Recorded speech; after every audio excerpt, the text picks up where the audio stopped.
GPs in the region are warning that unless the government invests in general practice now, the community doctor will become a thing of the past. The number of GPs leaving the profession is said to be at a record high.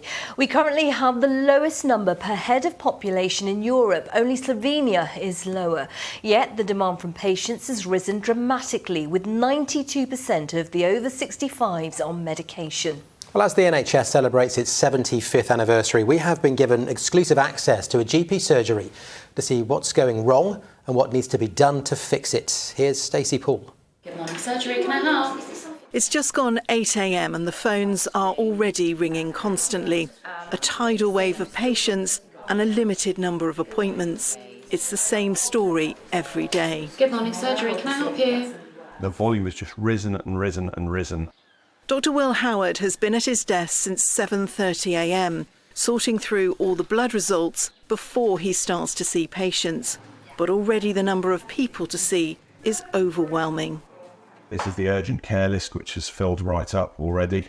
And we can see that there's a lot of patients on here. This list goes on and on and on.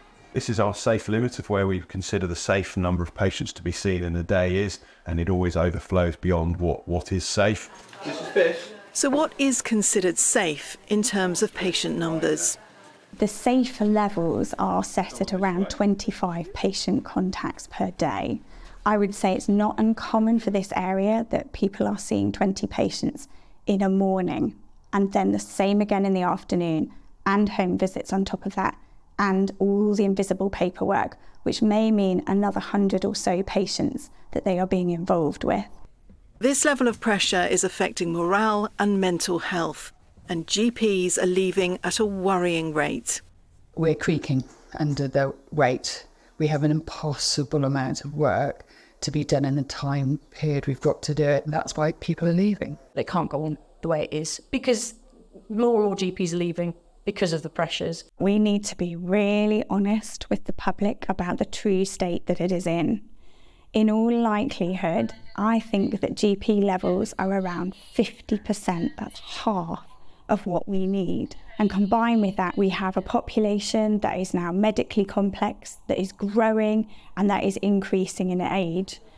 It's a very worrying situation because latest figures show that 89% of GPs don't feel they have long enough with patients to make an accurate diagnosis.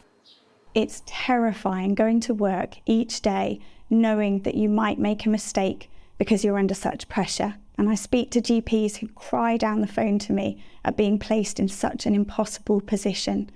Just spending the morning with Dr. Howard, the workload is staggering.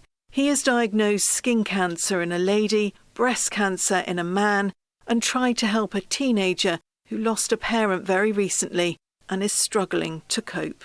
It's just the most heart-wrenching tale that can be very emotional to try and deal with on a day-to-day basis, and it takes its toll on us as individuals as well.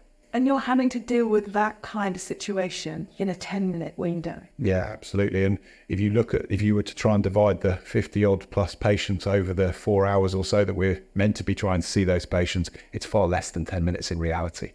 It's just not workable, is it? No, it's not. And this is the mismatch between the capacity that we can genuinely deliver and the demand that's out there.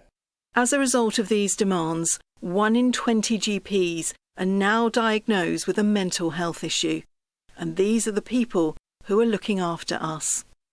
They are getting broken by the system that claims to care for our patients. So what is the answer? Well, some GPs are moving into the private sector. I wanted to be able to be a family GP again. I wanted to be able to get to know my patients, offer the care that maybe we used to, that I wasn't able to do in the NHS anymore. So do you worry that the NHS as we know it is not going to survive? I think the NHS as we know it is already not surviving. You know you can't get a GP appointment when you want to. You know you can't see a GP for everything you need. So we know the NHS that was there isn't like that anymore. We can all see it around us, and it's really sad to see. Last week, the government announced its NHS workforce plans, setting out how they intend to increase staff numbers by 100,000. But GPs say it's going to take years to double the number of doctors, and unless the working conditions improve, they simply won't stay. They're very clear that if general practice fails, the NHS fails. It's the single thing that's keeping the rest of the NHS working. If general practice fails, the rest of the NHS will fail. We see 90% of all patient contacts in the NHS for 10% of the budget. There is no more efficient part of the system out there. And we need brave decisions by politicians to turn that around. We are in a really rocky place at the moment, and it's a tipping point for general practice. We really need the population and our communities to support us going forwards. Otherwise, I do worry that general practice is disappearing before our eyes. Stacey Paul, ITV News.